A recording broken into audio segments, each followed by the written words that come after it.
नमस्कार साथियों, मैं आदेश आपका राही आदि क्लासेस में स्वागत करता हूं। उम्मीद है आप सभी को मेरे द्वारा कराई जा रही क्लासेस पसंद आ रही होंगी। आप सभी अधिक से अधिक शेयर कीजिए क्लासेस को। हम लोग पढ़ रहे थे क्या, दीर्घ संधि पढ़ रहे थे। दीर्घ संधि में हमने दीर्घ संधि की परिभाषा और कुछ उदाहरण देख लिए थे। आज हम दीर्घ संधि के कुछ और उदाहरण देखेंगे, उसके बाद पढ़ेंगे आगे, यानी गुण संधि हम इस दीर्घ संधि के बाद पढ़ेंगे। तो दीर्घ संधि को हम थोड़ा सा रिवाइज करा देते हैं उसकी परिभाषाओं को, ताकि जो उदाहरण देखे जाएं वो आपको समझ में आए। तो दीर्घ संधि की परिभाषा क्या थी कि यदि ह्रस्व या दीर्घ यदि ह्रस्व या दीर्घ स्वर के बाद ह्रस्व या दीर्घ स्वर के बाद ह्रस्व या दीर्घ स्वर आए तो हम उनको मिलाकर दीर्घ कर देते हैं। क्या, उन दोनों को मिलाकर दीर्घ कर देते हैं, तो हमारी दीर्घ संधि होती है। हमने इसके कुछ उदाहरण देखे थे, आज हम कुछ उदाहरण और देखते हैं। जैसे क्या होगा कि अगर आधन आ होगा तब भी हम इसका दीर्घ करेंगे, बनाएंगे क्या, आ। लेकिन अगर आधन आ जाए तब भी हम बनाएंगे आ, यानी हर हाल में हमें दीर्घ ही करना है। अगर यहां पर आ जाए आ धन आ तो भी हम दीर्घ ही बनाएंगे। अगर दोनों में आ जाए तब भी हम सभी का दीर्घ बनाएंगे। ठीक इसी प्रकार चाहे ह्रस्व स्वर कौन कौन से होते हैं, चार होते हैं, आ ई उ री। तो चाहे यहाँ पर आ आए तब आ, अगर ई आता है तो ई हो जाएगा, ई आएगा तो भी ई होगा। यानी इसी प्रकार से आ ई उ और री सभी के उदाहरण बनेंगे, यानी सभी के जो भी संधि होगा वो दीर्घ संधि में इसी प्रकार इसी तरीके से रूल लगेगा सभी में। यानी चाहे जो भी हो, चाहे छोटा बड़ा हो, अगर हम समझने के लिए बोले तो, क्योंकि हम बचपन में या फिर पढ़े होते हैं छोटा आ बड़ा आ, छोटी ई बड़ी इस प्रकार से, लेकिन उच्चारण करेंगे छोटी ई का ई और बड़ी ई का ई, इसी प्रकार से छोटा आ का अ, बड़ा का आ, इसी प्रकार से चाहे जो भी होगा, ह्रस्व या दीर्घ है, हमें क्या करना है, ह्रस्व रहे तब भी दीर्घ, ह्रस्व और दीर्घ रहे तब भी दीर्घ, दीर्घ और ह्रस्व रहे तब भी दीर्घ, यानी दीर्घ और दीर्घ रहे तो भी दीर्घ। यानी दीर्घ संधि में हमें किसी भी प्रकार का आए, चाहे ह्रस्व आए या दीर्घ आए, हमें कुल मिला के जब हम संधि करेंगे तो वहां पर दीर्घ ही करना है। तो आप सभी ने इतना समझ लिया होगा।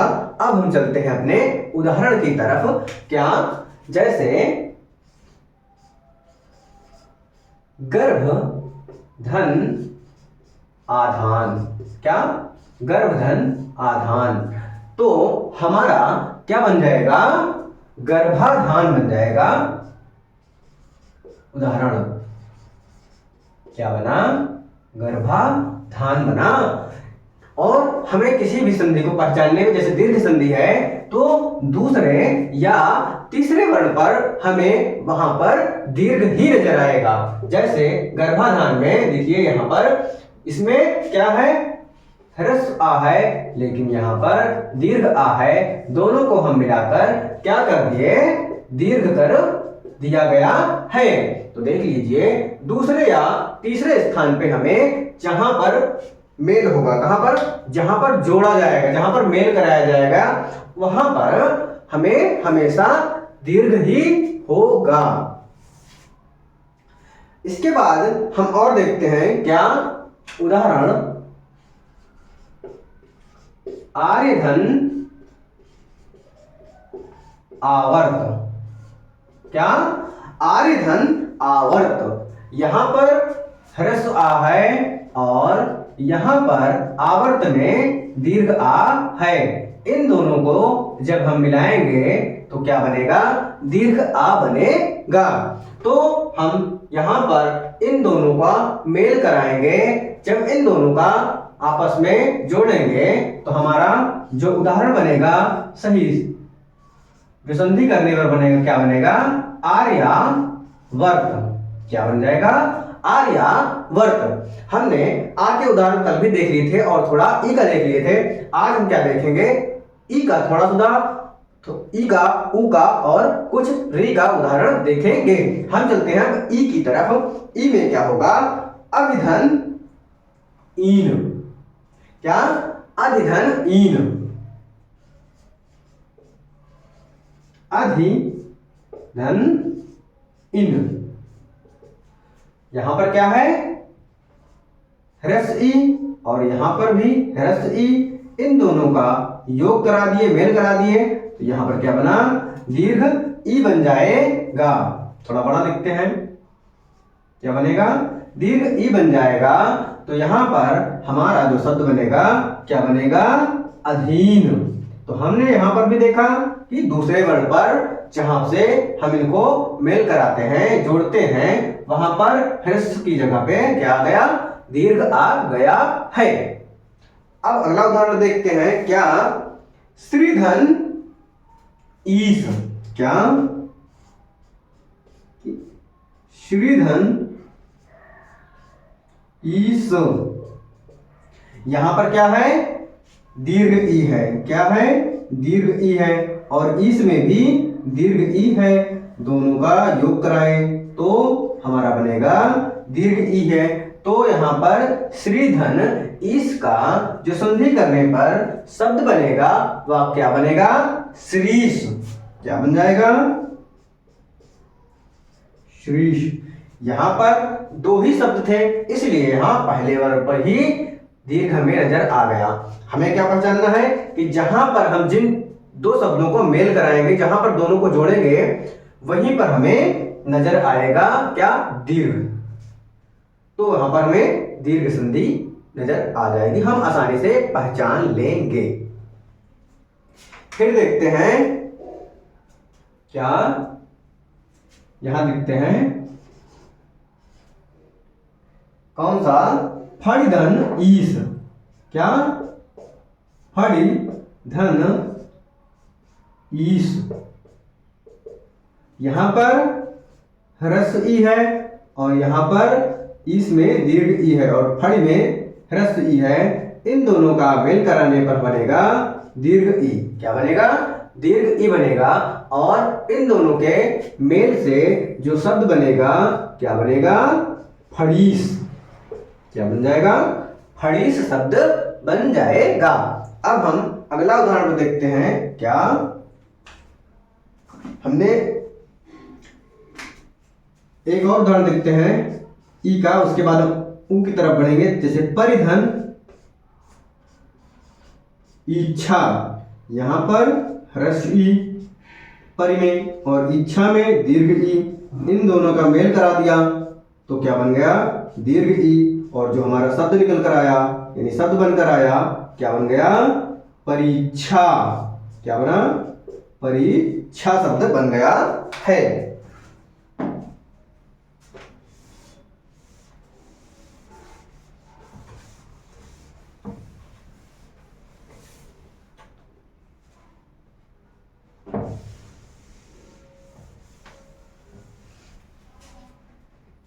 अब हम देखते हैं दीर्घ संधि में ही ऊ का उदाहरण देखेंगे। क्या हुआ? लघुधन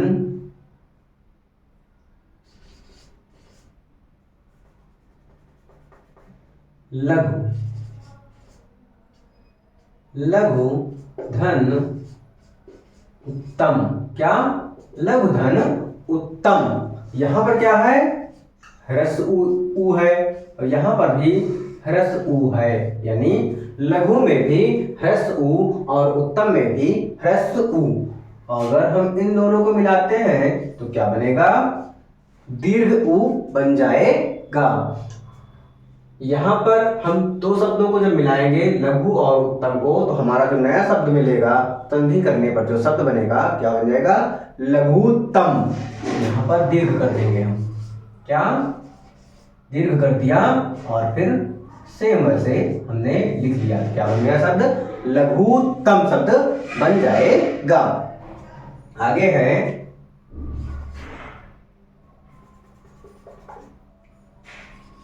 शब्द लघु धन ऊर्मी। क्या? लघु धन ऊर्मी। क्या बनाएंगे हम? लघु धन ऊर्मी या ऊर्मी। यहां पर लघु धन ऊर्मी।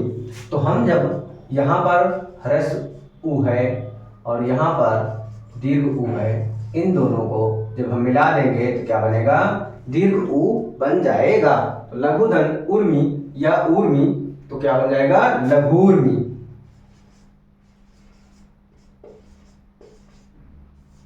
लघूर्मी शब्द बन जाएगा। हम सभी या आप सभी इसको समझ गए होंगे कि दीर्घ संधि क्या होता है। और देखते हैं जैसे वधूधन उत्सव। क्या? वधूधन उत्सव। क्या है? वधूधन उत्सव। यहां पर क्या है?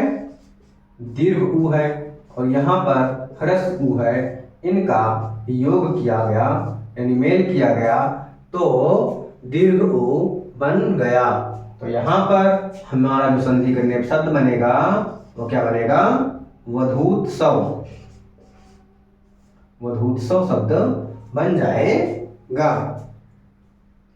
उसके बाद देखते हैं अनुधन उदित। क्या? अनुधन उदित। यहां पर क्या है? ह्रस्व ऊ और यहां पर भी ह्रस्व ऊ और इन दोनों का मेल करा दिए तो क्या हुआ? दीर्घ ऊ हो गया। क्या हो गया? दीर्घ ऊ हो गया। तो हमारा जो संधि करने पर शब्द बना क्या बना? अनुदित। अनुदित शब्द बन गया है। अब हम एक उदाहरण और देखते हैं री का, क्योंकि हमने आ का देखा, ई का देखा, ऊ का देखा। अब हम और देख लेते हैं री का। री का उदाहरण जो होते हैं वो बहुत कम देखने को मिलते हैं, इसलिए एक दो देख लेते हैं। जैसे मातृधन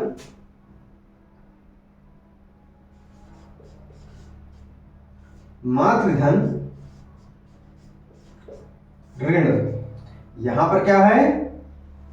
यहां पर आपको री नजर आ रहा है। क्या? री। और यहां पर भी री नजर आ रहा है। इसका जब दीर्घ करेंगे तो क्या बन जाएगा? एक और लग जाएगा तो री हो जाएगा। तो जो हमारा शब्द बनेगा इसमें मातृण। क्या बन जाएगा? मातृण बन जाएगा। यहां पर ये दीर्घ ई का है। इसी तरीके से पितृधन ऋण बनेगा तो क्या बन जाएगा? पितृण बन जाएगा शब्द। इसके बाद आप सभी ने दीर्घ संधि को बहुत अच्छे तरीके से समझ लिया होगा। अब हम चलेंगे दूसरी संधि यानी गुण संधि की ओर। यानी आज हम अब गुण संधि को पढ़ेंगे।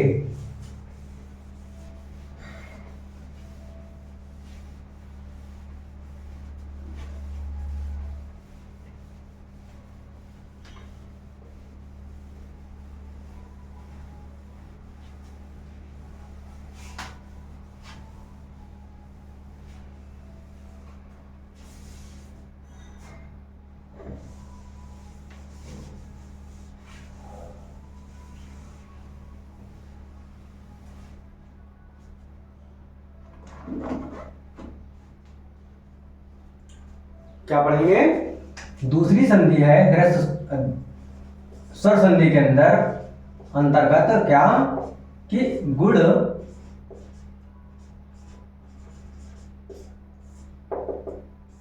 संधि। क्या है? गुण संधि। इसमें क्या है? गुण संधि में यदि क्या? यदि आया आ। क्या? यदि आया आ के बाद ह्रस्व या दीर्घ। क्या? यदि आया आ के बाद ह्रस्व या दीर्घ ई ऊ री और लृ आए। क्या? यदि ह्रस्व आया आ के बाद ई ऊ री और लृ शब्द आए तो उन दोनों को मिलाने पर हम क्या बनाएंगे? ए बनाएंगे, ए ओ अर और अल बना देंगे तो हमारा यही गुण संधि कहलाएगा। इसकी हम परिभाषा को देखते हैं या लिख लेते हैं।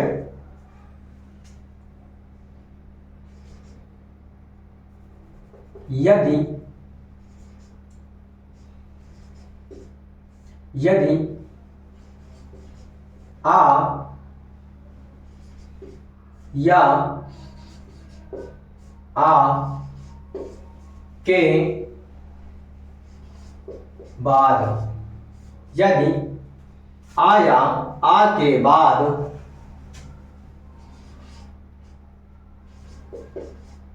ह्रस्व या दीर्घ, क्या? यदि आ या आ के बाद ह्रस्व या दीर्घ ई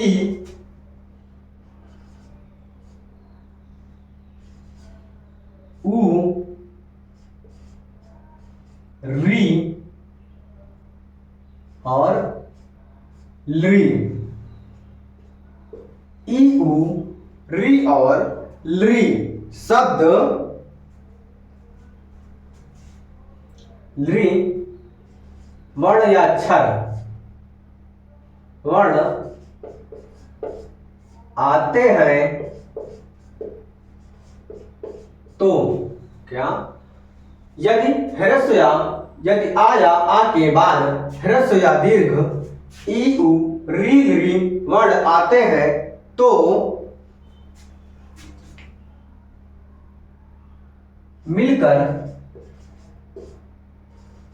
मिलकर क्या बनेगा? ए ओ और अर बन जाएगा। ए ओ अर और लरी की जगह क्या बनाएंगे? अल। क्या कि यदि आ या आ के बाद ई उ री और ली वर्ण आए तो इन्हें मिलाकर ए ओ अर और अल कर देते हैं।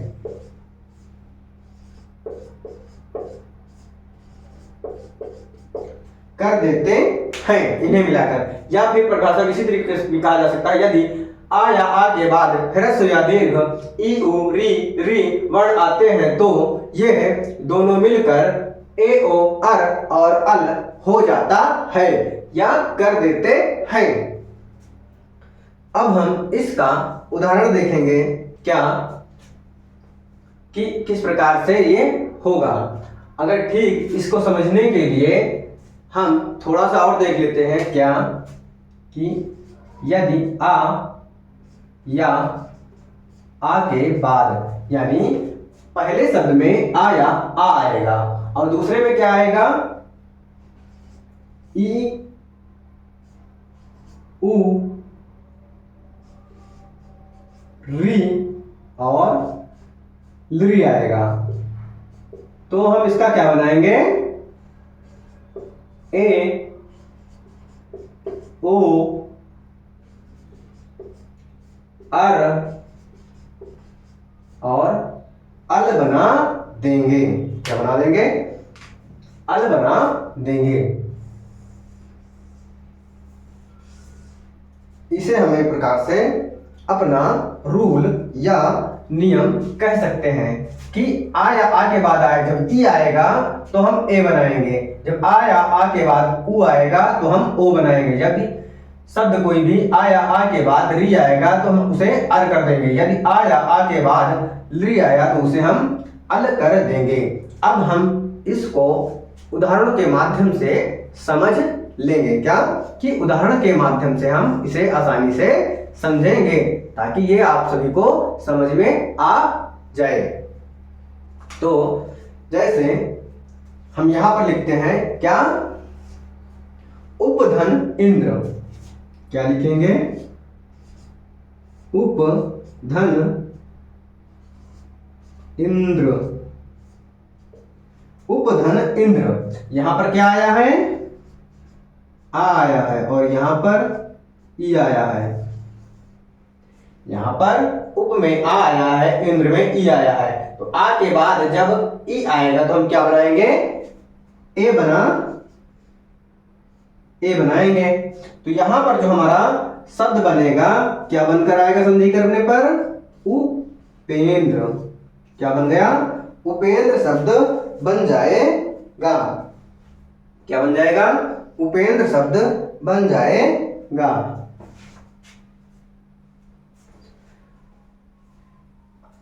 अब हम अगले उदाहरण की तरफ चलेंगे क्या, और देखते हैं ताकि आप सभी को समझ में आ जाए। जैसे अगला उदाहरण है, देव धन इंद्र। देव धन इंद्र, देव में क्या आया है, ह्रस्व आ आया है, और इंद्र में ह्रस्व ई आई है। यहां पर क्या बोला गया था, आ या आ के बाद ह्रस्व या दीर्घ, परिभाषा में लिखा है ह्रस्व या दीर्घ, यहां पर ह्रस्व या दीर्घ आएगा। इस प्रकार से हम लिख सकते हैं ह्रस्व या दीर्घ, ताकि आप सभी समझ सको। तो यहां पर क्या बनेगा, ए बनेगा। तो हम क्या करेंगे, क्या बन जाएगा, देव धन इंद्र। तो आ और ई मिलकर ए हो जाएगा, तो यहां पर देवेंद्र बनेगा। क्या, देवेंद्र शब्द बन जाएगा। इसके बाद हम देखते हैं क्या, अगला सुरधन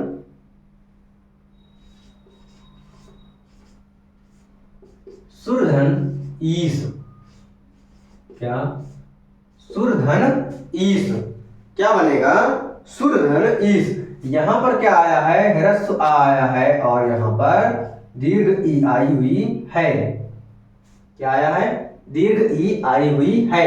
तो ह्रस्व या दीर्घ आए, यानी आ या आ के बाद चाहे ह्रस्व आए चाहे दीर्घ आए, यहां पर दीर्घ आया है, तो क्या बनेगा हमारा, ए ही बनेगा। तो हमारा शब्द क्या बन जाएगा, सुरेश।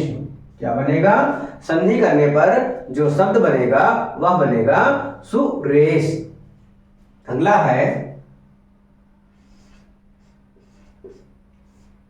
खगधन ईश। यहां पर खग में आ आया है, यानी ह्रस्व आ, और ईश में दीर्घ ई आई हुई है। इन दोनों को हम मिलाने पर क्या बन जाएगा, ए बनेगा, और जो शब्द बनकर आएगा संधि करने पर वो क्या शब्द बन जाएगा, खगेश शब्द बन जाएगा। अब हम देखते हैं क्या, ये तो हमारा ए का उदाहरण था। अब हम देखते हैं उ का। जैसे सूर्य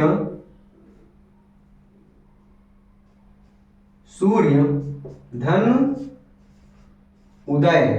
क्या, सूर्य धन उदय। यहां पर आ आया है सूर्य में, और उदय में उ आया हुआ है। तो यहां पर क्या कहा था कि यदि आ या आ के बाद उ यानी ह्रस्व या दीर्घ उ आए तो क्या बनाएंगे, ओ बनाएंगे। तो यहां पर भी हम इसको जब ओ बना देंगे तो क्या बनेगा, सूर्योदय। क्या बन जाएगा, सूर्योदय शब्द बन जाएगा। आप सभी गुण संधि में भी उसी प्रकार ध्यान देना है जिस प्रकार दीर्घ संधि में ध्यान देते थे। क्या, पहचानने के लिए कि जहां पर मेल होगा, यानी जहां पर दोनों शब्द मिलेंगे, अगर पहचानना जाए आसानी से सीख लेंगे। और मुझे पता है कि आप सभी 99% संधि को पहचान जाएंगे। कैसे, जहां पर दो शब्दों को मेल कराएंगे, दोनों शब्दों को मिलाएंगे, वहां पर हमें दीर्घ में ये देखना था कि दीर्घ होगा, लेकिन यहां पर हम पढ़ रहे हैं गुण संधि, तो यहां पर हमेशा गुण नजर आएगा। कैसे, जब हम दो शब्दों को मिलाएंगे तो क्या क्या नजर आएगा हमें, ए, ओ, अर और अल ही नजर आएगा। जैसे आप अभी देख लीजिए, यहाँ पर जब हम सुर धन ईश को मिलाए तो क्या मिला, दूसरे या तीसरे ही वर्ण पर आप सभी को नजर आएगा, आप पहचान जाएंगे। देख लीजिए यहाँ पर ए आया हुआ है, यहाँ पर भी ए आया है, यहाँ पर क्या आया, दूसरे या तीसरे पर जब हम दो शब्दों को मिला रहे हैं, जहां पर ये दोनों मिलते हैं वहां पर ओ नजर आ गया है। तो यानी ए, ओ, अर और अल जहां पर भी हमें मेल पे यानी दूसरे तीसरे पर नजर आएगा वहां पर हो जाएगा हमारा क्या, गुण संधि हो जाएगी। हम और उदाहरण देखते हैं अभी गुण संधि के, जैसे और उदाहरण क्या है, प्रतिधन अर्पण, क्या, सॉरी अगला उदाहरण है महाधन उत्सव, क्या, महाधन उत्सव, क्या, यहां पर क्या आया है, दीर्घ आ आया है और यहां पर ह्रस्व ई आई है, ह्रस्व उ आया है, सॉरी क्योंकि उत्सव है तो उ आएगा। यहां पर आ, यदि आया आ के बाद उ आएगा तो क्या बनेगा, ओ बन जाएगा, क्या बन जाएगा, ओ बन जाएगा। तो यहां पर भी हम ओ बनाएंगे, जब ओ बनाएंगे तो क्या हो जाएगा, जहां मिलेगा, इन दोनों को मिल रहे हैं, इन दोनों जगह पर हम ओ कर देंगे तो क्या बन जाएगा, महोत्सव शब्द हमारा बन जाएगा। उम्मीद है कि आप सभी को समझ में आ रहा होगा बहुत ही आसानी से।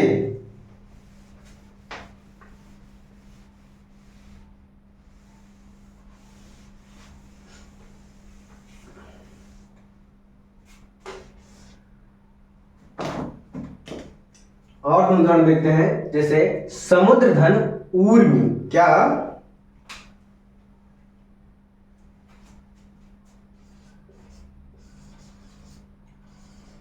समुद्र धन ऊर्मी, यहां पर क्या है, यहां पर आ है, यहां पर आ है, जैसे समुद्र लिखा गया है र आया है तो इसमें आ विद्यमान है, क्या है, आ विद्यमान है। यहां पर हमें ऐसे लिखते हैं तो हमें लगता है कि रा जो है वो अधूरा है, लेकिन ऐसा नहीं होता है, द अधूरा है और रा पूर्ण है। तो रा में क्या है, आ है और उसके बाद क्या है, ऊर्मी यानी दीर्घ उ आया है, और आ के बाद जब उ आएगा तो चाहे ह्रस्व है चाहे दीर्घ तो क्या बन जाएगा, ओ बन जाएगा। तो हम इसको ओ बनाएंगे, जब हम इसको ओ बनाएंगे तब क्या होगा कि यहां पर जब दो शब्द मिलेंगे, जहां पर दोनों शब्द मिलेंगे वहां पर क्या नजर आएगा, दूसरे या तीसरे पर, यानी चाहे जहां हो दूसरे या तीसरे पर ही हमें अधिकतर मिलता है तो हम दूसरे और तीसरे पर अधिकतर ध्यान देंगे, क्या वहां पर ओ बना देंगे। जैसे समुद्रधन ऊर्मी था तो बन जाएगा समुद्रोर्मी,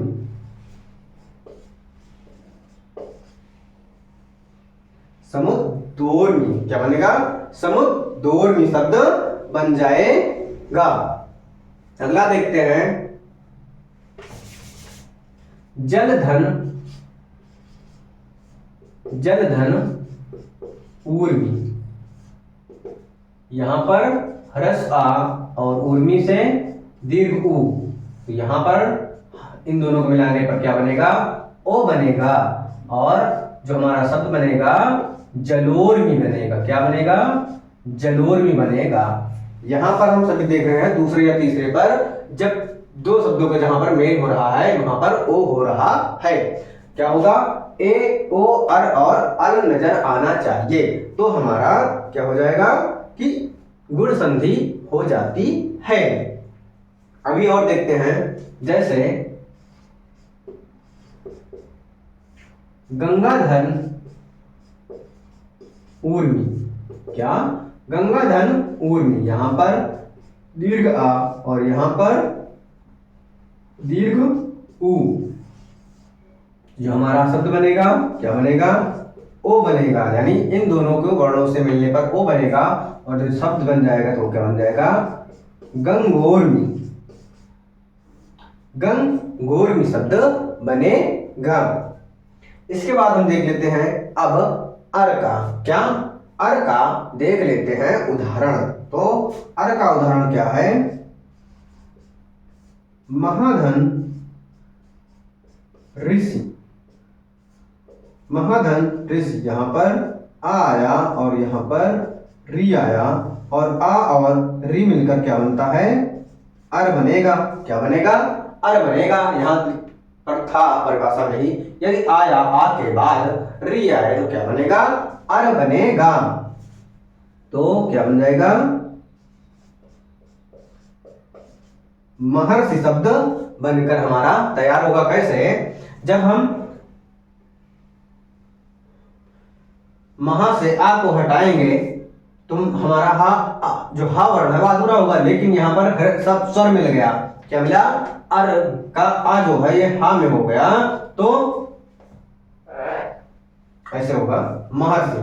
तो ये पूर्ण हो गया और ये जो रा है या रेफ की जगह ये इस जगह पे रा आ गया और सी उसी तरीके से है, तो क्या बनेगा शब्द, महर्षि शब्द बन जाएगा।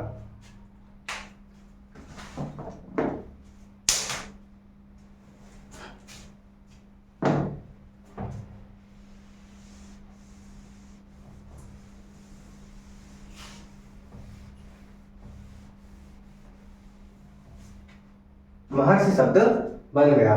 अगला देखते हैं क्या, राजा धन राजा धन ऋषि। तो यहां पर राजा से आ निकल कर आया, यानी जा वर्ण लास्ट का है, तो यहां पर दीर्घ आ नजर आ गया और यहां पर री नजर आई। तो यहां पर क्या होगा, दोनों का आ और जब री है तो इन दोनों का जब मेल कराएंगे तो क्या बनेगा शब्द, हमारा वर्ण अर बनेगा। जब हम यहां से यानी जा से आ निकालेंगे तो हमारा क्या बनेगा, इस तरीके से बनेगा राज। तो यहां पर क्या है, स्वर तो है नहीं, और जिस शब्द के नीचे हलंत लगा देते हैं जिस वर्ण के नीचे, तो वह वर्ण हमारा अधूरा हो जाता है। लेकिन यहाँ पर अर मिल रहा है, तो यहाँ से जो आ मिलेगा वो जा में समाहित हो जाएगा, तो जा पूर्ण हो जाएगा। और जो ये रा मिल जाएगा, ये सी को उसी तरीके से लिख दिए, जो ये रा है ये अधूरा है, तो इसको हम ये रेफ लगा दिए, तो क्या बन जाएगा शब्द, राजर्षि शब्द बन जाएगा।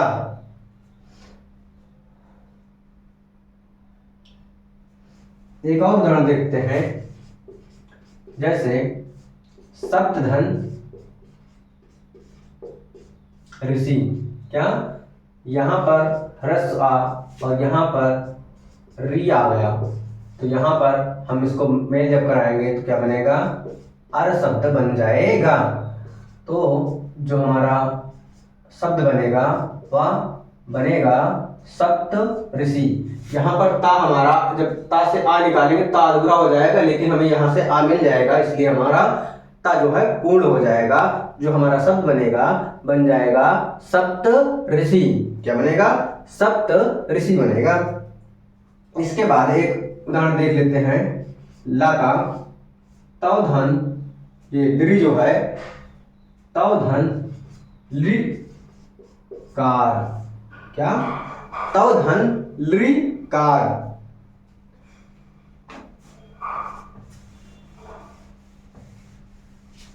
तव धन लि कार। तो जहां पर हमें आ नजर आया ह्रस्व और यहां से लि नजर आया, तो हम क्या बनाएंगे, यहां से अल बनाएंगे। क्या, अल बनाएंगे।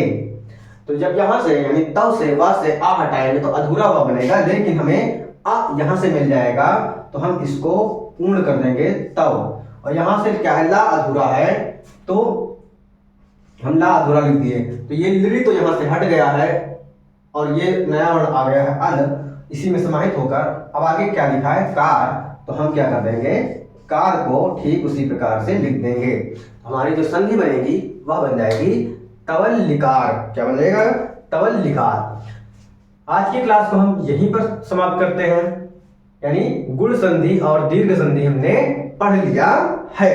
क्या, गुण संधि और दीर्घ संधि हमने स्वर संधि के अंतर्गत पढ़ लिया है। स्वर संधि के 5 भेद थे हमने, जिनमें दीर्घ संधि और गुण संधि पढ़ा। अब हम इसके बाद यानी कल की क्लास में यड़ संधि शुरू करेंगे। क्या करेंगे, यड़ संधि शुरू करेंगे। आप सभी से एक ही रिक्वेस्ट है, आप सभी अधिक से अधिक मेरा भी सहयोग कीजिए ताकि हमें भी उत्साह बने कि हाँ आपके द्वारा मुझे या मेरी क्लास को पसंद किया जा रहा है। बस अधिक से अधिक लाइक, अधिक से अधिक शेयर और अधिक से अधिक लोगों को जोड़ते रहिए ताकि ये आपकी क्लास, आपका राही आदि जो परिवार है यह बढ़ता रहे। आप हिंदी है कोई बहुत टफ सब्जेक्ट तो है नहीं, आप इसे क्या आराम से बैठ कर पढ़िए, या फिर अगर इधर काम करते हुए भी आप सही पढ़ सकते हैं। चालू कर लीजिए आवाज को और खाना बनाते रहिए या कोई काम करते रहिए, सुनते रहिए, तब भी आपका काम हो जाएगा। हाँ कुछ चैप्टर है जैसे संधि है जहाँ समझना पड़ता है, लेकिन फिर भी आप एक दो बार देखेंगे तब भी समझ जाएंगे। बस आपका सहयोग चाहिए। आज की क्लास को यहीं पे समाप्त करते हैं। आप सभी का धन्यवाद।